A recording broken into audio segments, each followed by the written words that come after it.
Since October 1947, the day the United States Air Force broke the sound barrier, the USAF has always been synonymous with speed in the air. But with an aging fleet and rising numbers of diminishing manufacturing sources and material shortages, speed on the ground repairing this fleet has become an issue.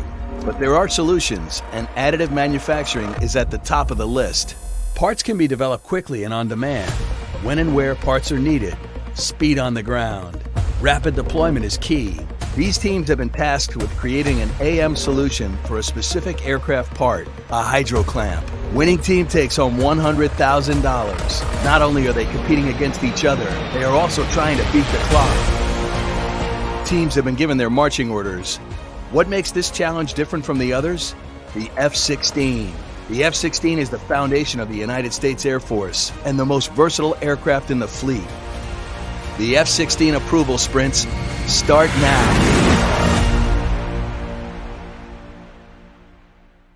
First out of the gate, the young Vauxhall Defense Team down in Atlanta, Georgia. They're ready to take on the competition in the F-16 challenge. Hi, I'm Adam Chow, and we're the Vauxhall Defense Team. I'm based out of Atlanta, Georgia, and I'm a product manager on an enterprise email mobile application. Hi, I'm Aaron Chow. I'm based out of Cincinnati, Ohio, and I'm an independent consultant for advanced manufacturing, implementation, and designs. I'm Zachary Ballard. I am based out of Atlanta, Georgia as well. I am a first-year PhD student at the Georgia Institute of Technology, and I am also a test lead at the Indian National Labs supporting mission-critical flight testing. With a lot of information ingested, they are keenly aware of the immediate time crunch. It is Sunday, September 6th, 11:45 a.m. This is the Vauxhall Defense Team. So we're just going to kind of start off and talk about the challenge. All right, so what are the expectations of this challenge? So our expectations of this challenge are that there's going to be a strong emphasis put onto the qualification techniques that are developed by each team. At the same time, the very limited time frame in which this competition is running is going to limit the amount of actual statistics and experimentation that can be ran in order to validate these qualification techniques, as well as the fact that additive manufacturing as a process has a known print time, so we can't instantly manufacture our parts, will also cause us to feel more of a time crunch. But with proper project planning, I feel that we will be able to mitigate these issues and succeed. And I think this challenge will be interesting just due to the confluence of technologies being brought together. Of course, we have the design and data generation technologies from bringing these older drawings into a newer CAD format. On top of that, bringing in new mathematical and statistical tests, as well as materials validation. And then finally pairing that with industrial production capacity to be able to build these parts to the spec and on time. After the meeting, Adam, Aaron, and Zach all get straight to work. A couple of familiar faces from the TDP Relay Challenge, Alex Hussein and Julian Cecil from 3D Chimera, are formulating a game plan for the F-16 Challenge. This is our first team meeting at 3D Chimera for the F-16 approval sprints. Okay, perfect. So we've been thinking a lot about this project and kind of coming down to the wire here. We need to jump in and tackle all the project details. So I printed out a few things here. I've been looking carefully. I thought maybe we could start with the judging criteria, try and prioritize our time a little bit. So if we look, we can see that 20% of the points total are related to using a design tool to utilize additive manufacturing and deliver improved performance. Performance criteria examples are part weight, strength, dimensional tolerance, and print time. A chief engineer for the Air Force, Melanie Jonasson, thinks this challenge holds a lot of value for the USAF. This challenge benefits the Air Force, I believe, in so many ways. First of all, it brings new ideas from companies we don't normally have a lot of contact with. It brings those great ideas out, and so it will help us advance the technology faster than we would otherwise. It creates the competition that the Air Force usually is trying to create, which is great and should benefit us from a cost standpoint long term. it helps the companies themselves, I think, because they get to see to some degree what others have done and perhaps make new contacts and business arrangements. This is a technology that I really do believe will change many industries going forward. The largest team in this challenge is made up of 3 companies: Stress Engineering Services Incorporated, Origin, and Topology Incorporated. Hello, my name is Matt Sanders with Stress Engineering. First off, we'd like to say thank you for the opportunity to participate in the Advanced Manufacturing Olympics Approval Sprints Technical Challenge. Our team consists of 3 separate companies that literally stretch from coast to coast. Topology in New York, Stress Engineering in Cincinnati and Houston, and Origin in San Francisco. The Stress Engineering team members are Kenneth Balla. Hi. Daniel Branham. Hello. Dan Gorski. Hello. Douglas Marriott. Hi. Grant Schaffner. Hi. Colton Sheets. And Will Walker. Hey. All right, that seemed good. Everybody happy with that? Awesome. Ryan. All right, Ian, your turn. All right, so hi from the Origin team. You have Ian Mucius, Elton Chung, Hi. Tim Downing, Hello. and Finn Watterson. Howdy. And I'm Ryan O'Hara from Topology. The large team separates into a smaller Zoom to discuss how to proceed in this sprint. Hey, Tim, I had a question for you. You had mentioned in your email that maybe rotating at 90 degrees would be better, but you said is the only drawback you see to that way is not being able to do the multi-material? Because I think we could potentially do the multi-material just on a different face, just on the flat face. What are your thoughts on that? I think the only issue with printing it on edge, like, right, so the arcs are flat against the build head, is now the roundness of that main through hole might get a little out of round. How much out of round and is it acceptable or not? I think we need to print and measure to confirm. But that's really the only drawback. Elton, do you agree? Yeah, absolutely. Yep.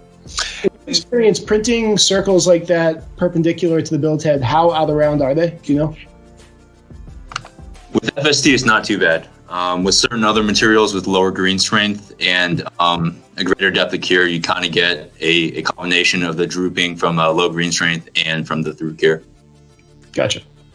All right. So maybe we just try it both ways and see. We can do one print with both orientations. The team from Stress Engineering Services continues to Zoom meet about their design. In the design process is where you determine, first of all, is the design going to hold up to the environment? And if it's a critical part, it's not going to fail in a way that creates a safety issue. So we are segregating our work on the additive side, starting with durability critical parts. So these parts are known not to create safety issues, but if they fail early, unlike their predecessor, they will create a lot of maintenance, unscheduled maintenance. So they are geometrically challenging, and we have to make sure we keep that durability as we create them, or at least understand the durability well enough to be able to put them in and take them out at a scheduled maintenance point. So all of those things are determined when you design the part. The safety capability, the durability, the reliability, all of those abilities come out of the design process. Cumberland Additive, located outside of Austin, Texas, is beginning their final meeting before printing. Hi, I'm Mike Salardo, Vice President of Engineering and Business Development at Cumberland Additive. I've been in additive manufacturing for 3 years, but have over a decade of experience in manufacturing in general. Everything from manufacturing tactical wheeled vehicles for the Army and Marine Corps to large offshore oil and gas products. Hi, I'm Nick Bass.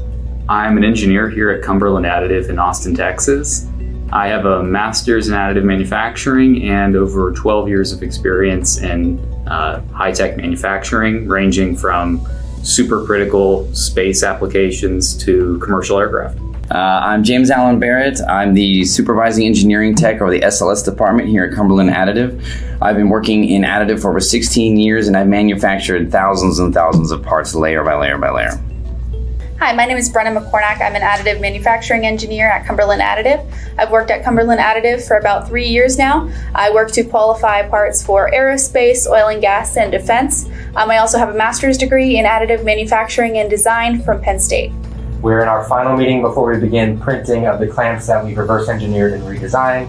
So we have two components for this meeting. Number one is for us all as a group to look over the final design, make sure we're comfortable with it before we begin printing. And number two, to talk about the improvements to the qualification strategy that we're helping the Air Force with as part of this challenge. So first we'll start with design. The idea will be to look through the models and the drawings that have been generated, talk about any final issues to button that up, and then we plan to begin printing later today.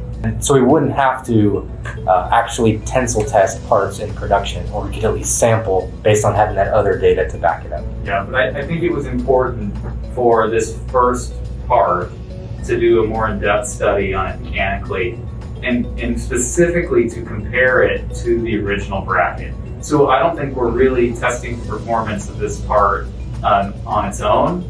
It's to compare it to the original design, which we're also planning to print in this first go around. So we also have the mating fixturing that's going to print in the same print job with it. So Nick's got that showing now.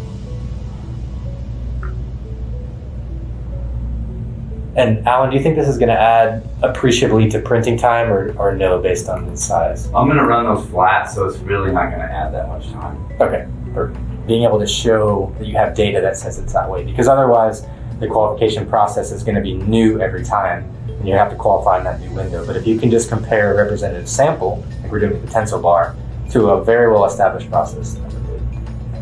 Yeah, kind of along those lines, will we need to develop any additional procedures or specs to manufacture this, or can we just rely on our standard operating procedures that we are already used to manufacture? I think for the most part, it's established, right? Yeah, I think we have QMS docs for, well, easily everything we would need for this 9J variant. Okay. Any other questions? No. Let's do it. Mark, Bill, any questions on there? Okay, perfect. All right, thanks everybody. Let's print. Cumberland Additive finishes up their meeting and is ready to print their first part. Back at 3D Chimera, Alex and Julian are in a similar but different position. Let's get down to brass tacks and make some decisions here. So it sounds like we've decided for sure we're going to use the SLS 3D printing technology. So, we're going to be able to make fine details just like this stuff super easily. What do we decide in terms of our approval strategy? What do you think is the best approach? I think the best approach for the approval strategy would be like a comparative testing protocol or a benchmark protocol where we have some known part that we know passes the test, because obviously it's on the airplane, right? It had to have gone through some testing to get there. We could devise some sort of tests that kind of boil down these standards down to the most primitive forms. Like if you're looking for force, you're going to measure force. If you're looking for flammability, let the thing on fire. So that I think that would allow for both pretty clear logical argument as well as rapid testing available. Let's get some parts printed. The Voxel team in Atlanta is running into some design problems. Aaron, what happened here? Hey, so I'm working on the optimization routines for the parts. So we ran through a couple different designs, ran through some simulations, everything looks good. Attempted to optimize the components, but now it looks like some of our parameters are set up wrong. So the component actually flipped itself inside out instead of giving us a more optimal solution. Man, we just got an FEA error. As Aaron works to find an optimal solution to the design error, the Stress Engineering Services team is on another Zoom call discussing interior supports for this F-16 part. And next one is what I call the horizontal truss. That's open like this. Yeah. That guy.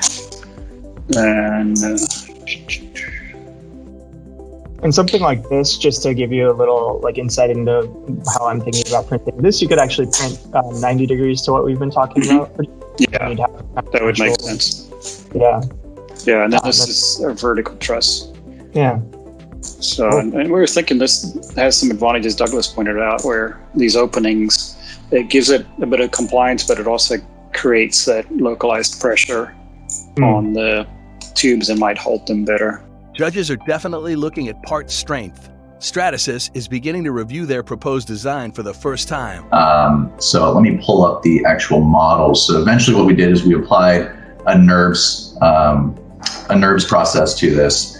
And this is what we have side by side. So the green portion on the left is going to be your Antero solution. So basically any mass that was unnecessary taken out of the equation. We can further refine this. We can add radiusing, make it look all sorts of nice. And then you can see on the right side is based on the data sheets and the forces applied. This is the LS version. So there's more structure.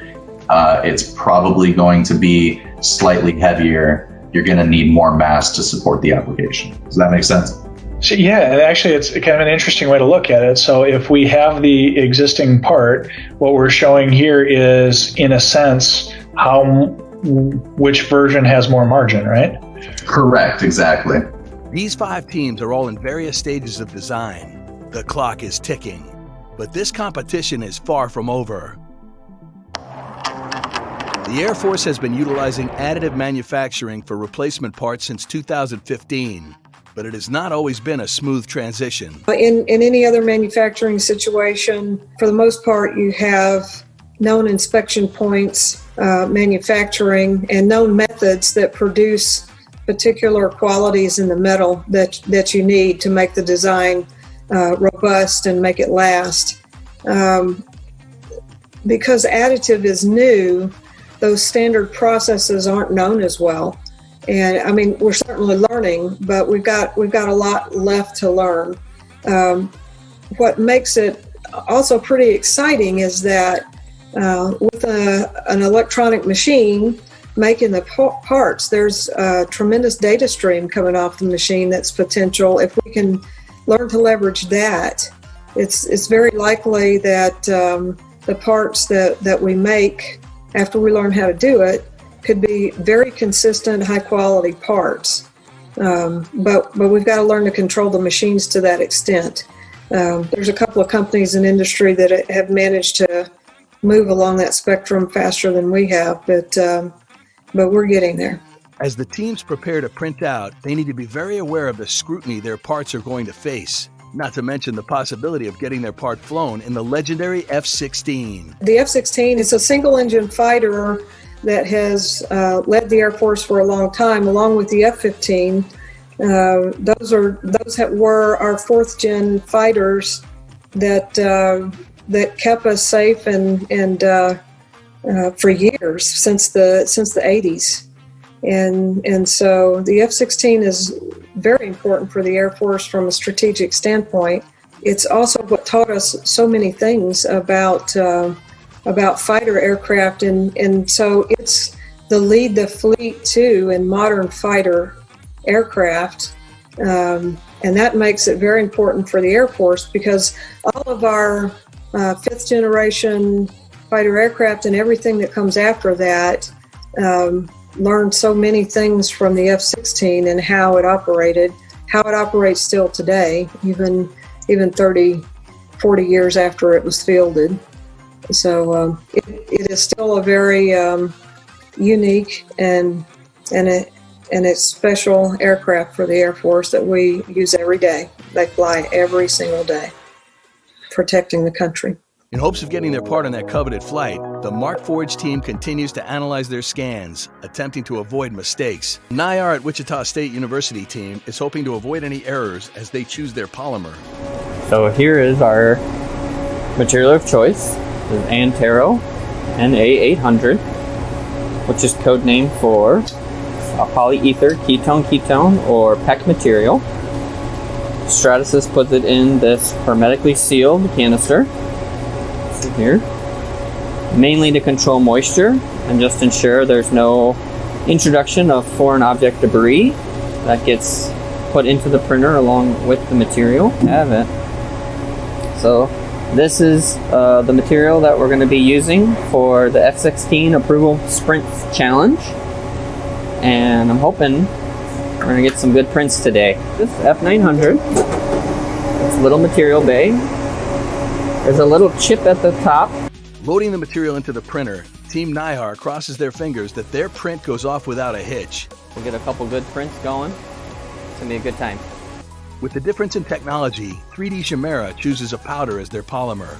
We decided to go with the PA12 nylon because it's a overall heavy hitter in terms of stiffness, flexible, the tensile strength, just everything about the PA12 is kind of middle ground within the nylon family. So we decided to pick that as a great alternative to this mystery nylon that was given to us in the TDP. The nylon itself does like to absorb a little bit of oil, but we found that it does not impact the strength too much, anecdotally. We've got a little floor plan here. This is, I think, a great testament of our detail resolution. It's a miniature house with all the little furniture and stuff inside, and we've seen features resolved up to 0.5 of a millimeter in resolution. Julian is hoping that this polymer will have the lightweight strength to score 3D Chimera points with the judges. In the F-16, it's really important that we make it light, and actually considered sending the project back to be redesigned because it was overweight. And we talked a lot about the weight and how to get that weight down. The nice thing is that Additive offers ways, if you design right with Additive, you can reduce the weight of parts, which is it's a benefit of Additive. Less weight means less fuel that you have to buy and use forever on that platform. So weight can cause a redesign. If the material, also with that is if the material cracks, and so the part cracks, you would have to redesign to remove that crack. Back in Atlanta, Voxel Defense has made a design change. Okay, so we started with this drawing. Now what are we at, Aaron? So we got the displacement down from the part from 200 microns down to 0.5 microns. So we're off by, we're 400 times less displacement than the original Air Force part. Cool. They started with a drawing on a desk. Now they are printing the parts and ready to compare the new design with the original. Okay, so we got some prototypes here to show you guys. These are the ones that were created on FDM. And these are from the specifications that you guys gave us that we catted up. No changes have been made for the original part. The next one is our new pieces that we designed. This was also an FDM, that's why it's a little rough.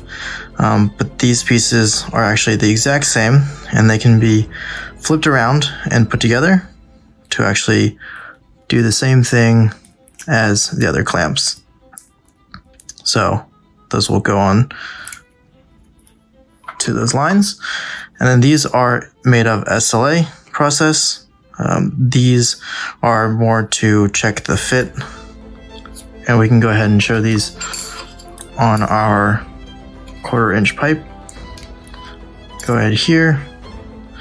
We can flip this one around, slide it on just like that. And we don't even need to put the bolt and the nut on there. You can see that we actually are able to clamp that on there and then easily take it off just by sliding it. And we can also do this with our SLA printed parts as well, which actually have an even tighter fit. Back at Wichita State, team leader Chris Holshauser is printing some demonstration parts. So here's our demonstration parts. These aren't the actual CJ9 versions. These are just some dummies that we're working on, some optimization tools. You can see we're getting ready to wrap up. We got a couple of them building in the what we call XZ orientation. Some people call it the Y, some people call it on edge. And here we got a couple variants, a couple different optimizations going at the same time. We're getting ready to wrap it up. You can see we're 96% done. It took us about 2 hours and 40 minutes, so not too bad. In order to get out 6 halves, so 3 complete sets of the bracket of interest for the F-16 AM Olympics Approval Sprints Challenge. It's always exciting when a print completes. The young team at WM Keck Center for 3D Innovation at the University of Texas El Paso, Pablo Castrillon, Brian Ravalcave, Carlos Rodriguez, and Aldo Rubio is starting their final print. Cumberland Additive has redesigned and is currently going through the entire printing process to get some test pieces. From loading the printer with flame-retardant nylon to printing. From breaking out of the powder cake to extracting the part. Next step, inspection. As part of the redesign for the component, we've also produced a new 2-dimensional drawing as well. So with this, we're going to ensure that the final part dimensions meet the intended part dimensions from the model. So we're inspecting for dimensions such as the overall width of the component using a height gauge, also the inside radius of the components with a radius gauge. And the importance here is that we have these openings for the tubes to go through themselves. And our particular redesign of the part has these tab features that allow the parts to lock together. So we want to make sure they fit together properly and still allow clearance for the tubing. And we also want to make sure the general part geometry, shape, and outer surface is in conformance as well. The Stress Engineering Services team in San Francisco is prepping their printers to start their final print, prepping the build job, packing, and nesting to ensure an effective build, cleaning, calibrating, and loading the tray with resin, pressing start, and waiting a mere 20 minutes. They remove the parts and inspect them. You have to test all the potential forces that will come onto the part, and that's just standard with any kind of part. And you also have to understand how well will the polymer grip the tube that it's supposed to hold in place, because that matters. You know, the clamp is there specifically to hold the tube and not allow it to vibrate, because that is something that a lot of people may not really realize. There's forces on an aircraft that cause vibrations will cause metal parts to break in either low cycle or high cycle fatigue, and so those things have to be considered when testing the part. Typical hydraulic oil and fuel test, it could be, depending on where it's at, could be exposed to any one of those, and hot air even. So when you think about heat, it's not just stagnant air. It could be hot air that's moving, and so that's part of it as well. 3D Chimera has parts printed and is ready for testing, and the clock is ticking.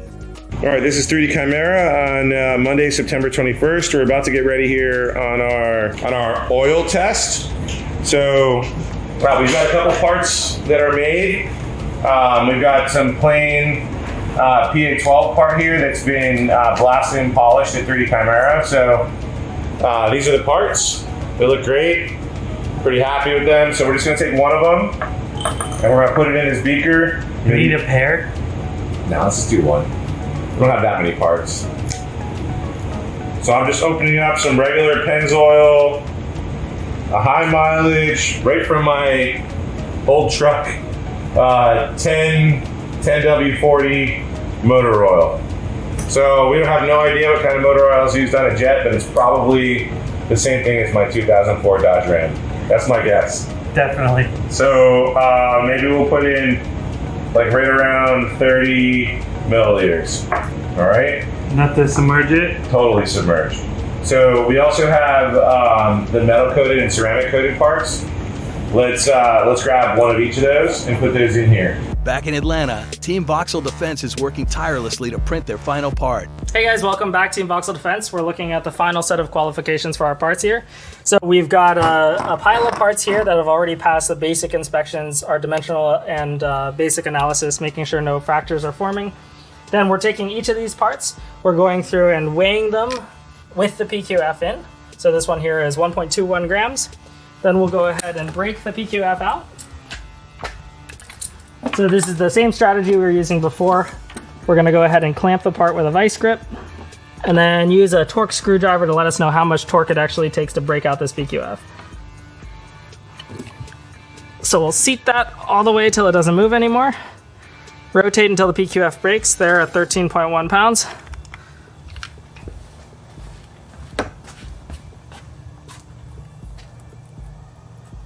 And then we'll go ahead and use the drill press to remove the PQF.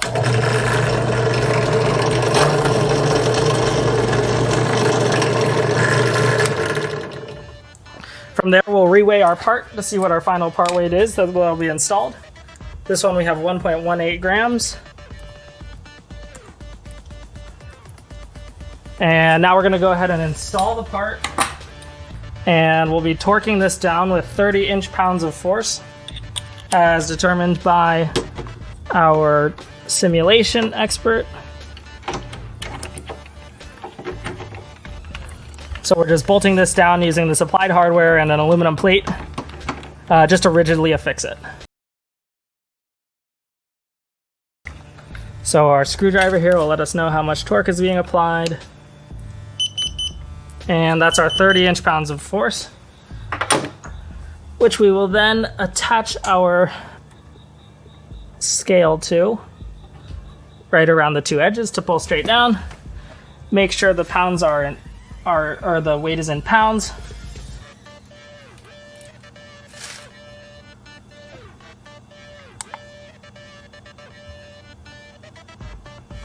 And we'll pull.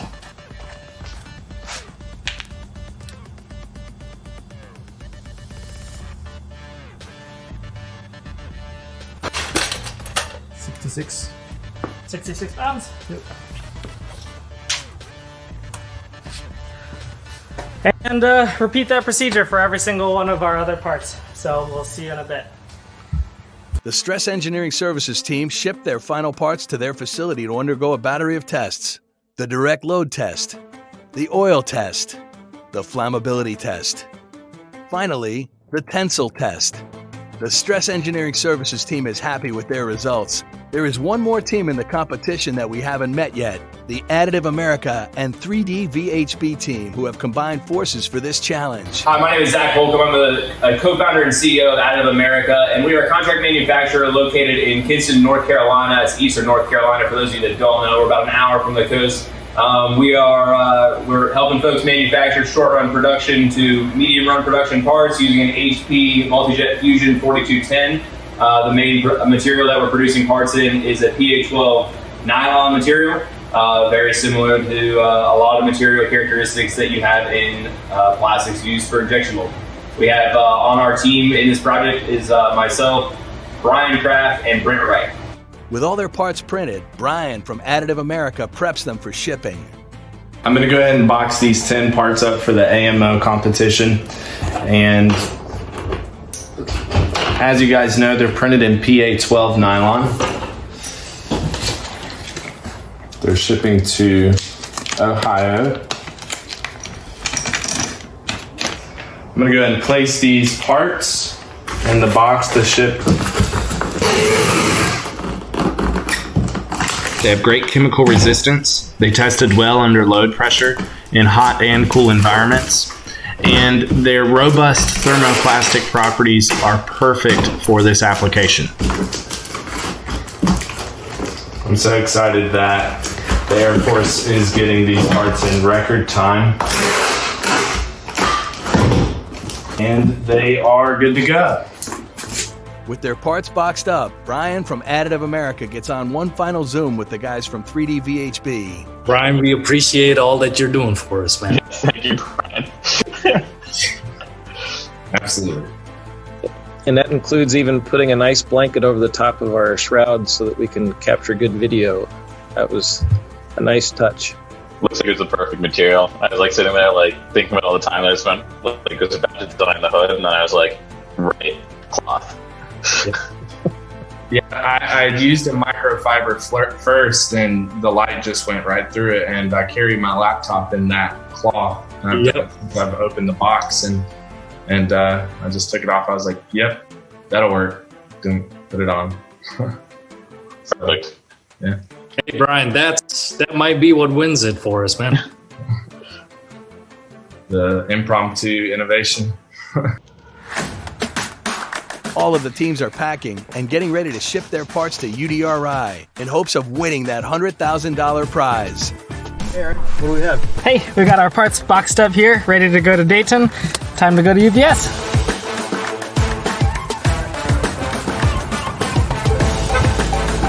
All right, this is Julian at 3D Chimera, and here we are at the UPS store. All right, shipped it off. It's good to go. For the last time in the AMO, the team's boxes have arrived at UDRI. See what kind of parts we have. Mark Diller, the Tech Challenge lead, receives and unboxes parts from all of the teams. He is going to put these parts through the ringer. First, the part will be tested for dimensional accuracy. Next is the fit grip test. Finally, we see how much these parts can take in the load test. He separates the pieces he's going to test. So I'll take for our bag the 10 pieces, and we will take these on to the next step, which is inspection. We'll take them over and we'll get CMM. The coordinate measuring machine helps the team at UDRI examine the dimensions of each piece. One of the tricky things was to be able to measure everything pretty much the same, even though not every single one of the parts are exactly the same. So this was kind of our little rig that we came up with. And it's pretty simple, just holds it flat down to the bottom. Use a couple pieces of clay to kind of help cradle the pin. It doesn't affect where the pin will sit, but once the pin sits, it will hold it down to where when the needle comes, it won't cause it to bounce back and forth. So that's kind of what we do is we use the clay, press down in the center to allow it to seat, and we're able to take measurements. This way everybody gets measured the same way. I'm doing a manual alignment, has already been set on this. So as long as I put the piece in the same spot as the last one, it'll actually redo its own alignment. With all 10 parts from all 9 teams run through the CMM, the dimensional analysis complete, the next step is the fit check. And as we increase on the torque gauge, it should turn green. And it shows us this one we've hit 31.3 inch-pounds, close enough within the plus or minus 10% tolerance range. And now when we look, I don't see any cracks, anything that would show signs of failure. The pins, while I can force them to slide, it takes some force. They're definitely gripped in there. So what we'll do is loosen this one back up. I'm just looking on the back side too for any cracks.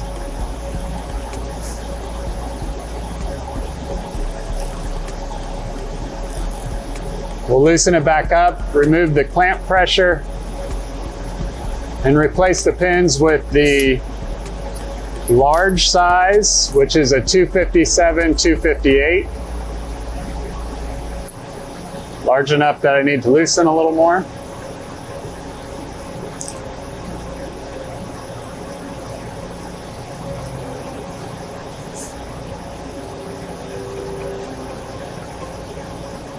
We hand tighten, come back to our torque wrench, and with the large pins in there and simulating the large tubing, what we want to make sure of is we haven't created so much interference that we might cause cracking of the clamps again.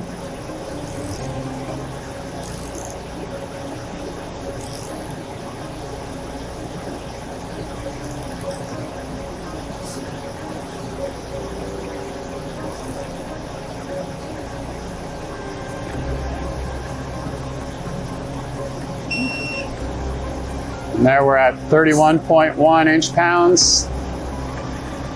And we'll take a look. There's a little bit of a blemish here. That's not a crack. That's not stress whitening. I don't see anything, any kind of cracking. Pins are definitely tied in there at this point. So this would be a passing part for fit check. Mark continues on, fit checking every team. All of them are looking pretty good. Looks like one part is having an issue. It sounds like something's breaking on this one. And so I've got it tightened to 17.3 inch-pounds. I believe around 13 I heard a snap.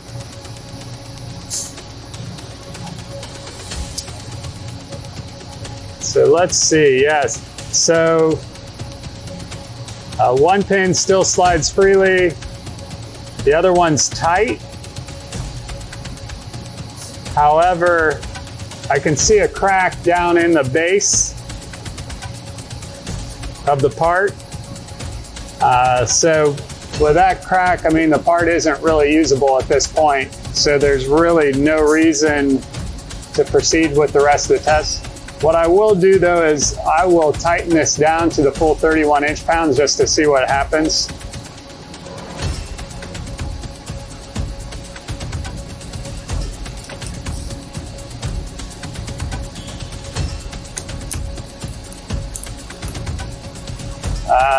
I don't think we're going to make it there. We're at 23.6. I think we've had about at 23.6 inch-pounds. Pretty well destroyed the part at this point. At this point, we've failed fit check. 2 tests down and 2 load tests to go. Okay, so we're here loading up the hydraulic tube clamps. We have an Instron load frame, actually goes up to 33,000 pounds, well more than what we need, but on it we also have a load cell that'll handle around 1,100 pounds, which is close to the range where we need this to be. The test we're doing actually, we're simulating handling loads for these as if a maintenance person had this attached to an actual bracket or a sidewall on the F-16, and they may grab hold of the hydraulic tubes, bump into them. That could cause a range of loads on there. So we want these things to be able to handle that. Inertial loads are pretty small on something like this because the tubes are so tiny, so those don't typically play into it. But what we'll do is push down, simulating the same thing as if somebody were pulling on the tubes, and we'll take it to failure to see where these things go. Let's see how the teams hold up the direct load test.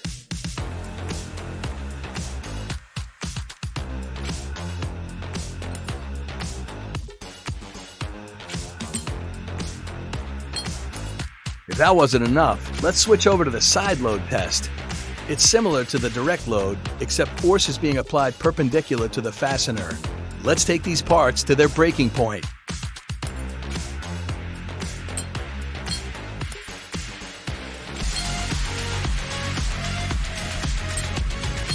These parts have been pushed to the limit. Now this competition is in the hands of the judges. So thank you for reconvening the judges panel. I really appreciated all the work that you put into evaluating all of the submissions. There was a lot to go through, so I definitely appreciate that work, and I'm looking forward to hearing what you thought about what you saw. So we just wanted to have that opportunity to get everybody together and make sure that you're comfortable with what we go forward with. Mark, if you're ready, can you go through and talk about how it went? There's no way I can do justice to all the information that was thrown out there or provided to us. So by the time we were done, we had the dimensional, the fit, the load test, and we kind of summarized that into a report. That's what made up the design score. And when we look at the design evaluation score sheet, it was quite different, but honestly, I mean, and coming into this contest, not knowing what you're getting into at all with your machine and process, you can't necessarily expect that they would all score 20 points in something like this to put a part on aircraft. And just so it's clear, of course, the primary goal of the challenge was the approval strategy piece. I'd like to ask the judges, each of you, if you feel comfortable with these results, if you had anything that was vastly different in your review that that is different from what we show here. I think the results are very much in line with what I saw as well. The way that I judged these was kind of with an eye more focused on the qualification process and whether they developed or proposed any kind of innovative solutions to accelerating that approval and qualification process. And just from your perspective, from a kind of outside our typical industry, was there anything here that, is this sort of in line with what you're seeing on the automotive side, or was there anything surprising? It was quite interesting coming from the automotive industry to kind of see this other aspect. I think it was very much in line. A lot of the materials though, for example, the Antero material and FDM, or FFF is not necessarily the first we would choose for a production application just because of the scalability, and the material, especially the PECs and peaks, are quite over-engineered for many of the types of applications that we would use. But I think in terms of understanding the qualification process and making sure that the process and materials meet the specifications and requirements, that was quite useful and kind of in line with kind of what we're driving towards and what the gaps are today for production applications of AM. So Mel, your face is on my screen next, and you're sort of the opposite. You're in the heart of the aircraft industry, trying to do this on the government side, and actually in many ways, like, this challenge was designed to help you. So what are your thoughts? My ranking 1, 2, 3 came out the same as what the overall is, and yes, I am in the middle of it. I support the propulsion systems for the Air Force. We're trying to learn how to do this. The family grouping of parts, I think, will help the Air Force in a lot of ways if we could learn how to do that and decide that we can incorporate that into the way we get airworthiness certifications done. That's one of the things I've been pushing for already. I'm certainly going to try and follow through with that. So I was very interested in the tools that they brought forward and their idea of how to move quickly through a family grouping of parts. General Curry, you're coming to us from an Air Force perspective, but of course you typically deal with more direct logistics impacts rather than the approval side. What was your take on these teams, and do you agree with the results? When I actually evaluated the proposals, what I was really looking for was innovation. I was really impressed with the companies that were able to mix the artificial intelligence with the advanced manufacturing capabilities. I was looking at what sort of qualification processes they had. They could have standardized, repeatable processes, what was their quality control, and their rapid testing protocols. So I was also super impressed the fact that we had teams of students that wanted to participate and actually answered, in this case, what we could be seen as the nation's call. What can they do to help our Air Force be better? So I just want to say thanks to all the teams that actually put their proposals forward. I really appreciated seeing that too, and it's really good to get that perspective, that we don't typically get to see. Is there something, some technology or some idea or one of the teams that stood out to you that you recall? One of the things, Cumberland's, it was called the QP3M Quality Management System, their process control, and then their materials, machines, and method. That was one of the things that kind of popped up to me that I thought was impressive, because again, I'm trying to come up with processes and procedures that are standardized, repeatables, and I was impressed by that. So that I will throw out to the rest of my colleagues.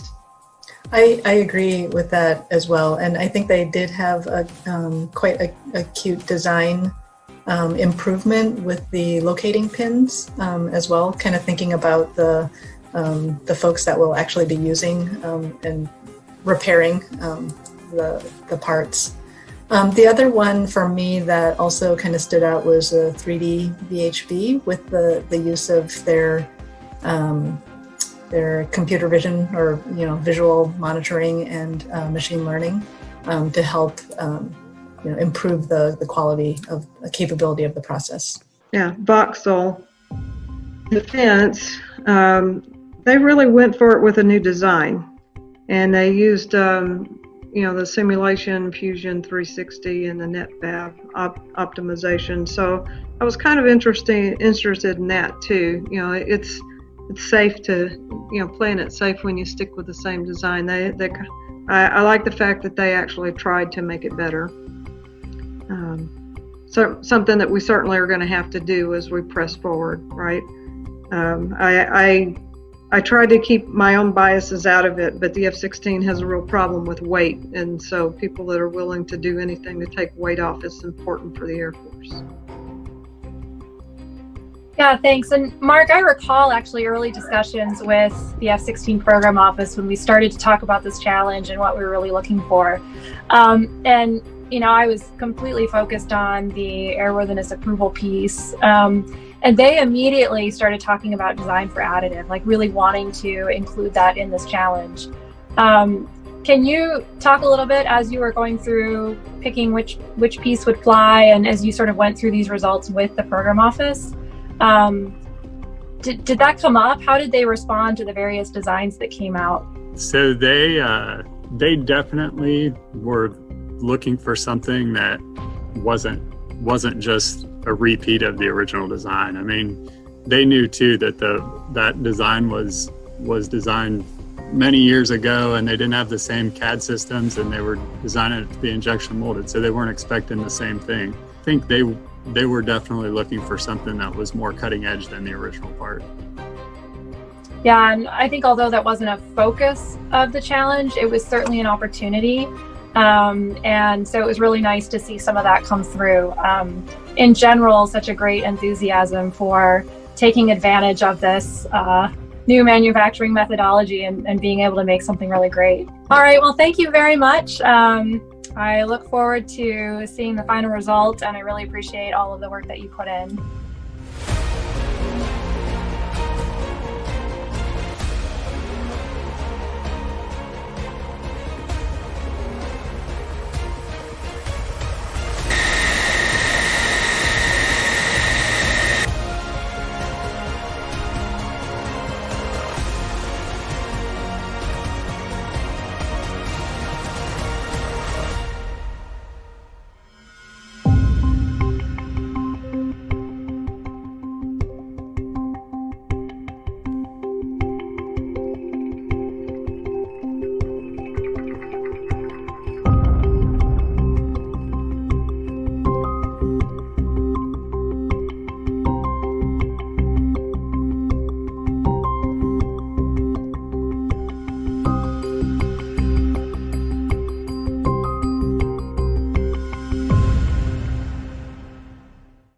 We're here with Mark Dillon.